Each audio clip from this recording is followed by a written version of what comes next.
So I wanted to do a series of videos to help my fellow film photographers get acquainted with the different methods that I use and have had success with. The first video here is on how to bleach FP100c negatives.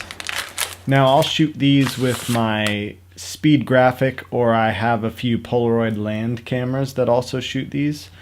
The unique thing about this type of film is that you get a positive and a negative, so I'm able to give somebody the print and retain a negative copy of the image. So all you'll need for this is 2 negatives at the very least, concentrated bleach, running water, and a bowl to process the negatives in.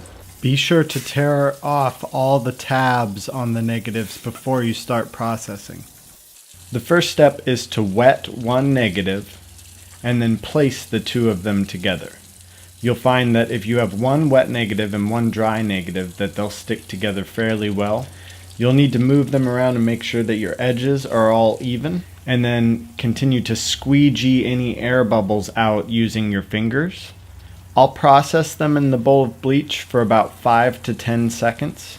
It's important not to do this for too long, as bleach will seep into the emulsion. From there, you'll rinse all the black backing off, and it should come just straight off. I use mildly warm water to do this. From there, you'll peel the negatives apart, and you'll need to use your fingers to wipe the developer goop off of the negatives. From here, I'll give them a good solid rinse, and then I hang them to dry. The next step is scanning these negatives, and I'm going to cover that in my next video. Stay tuned for more. Think more, shoot less.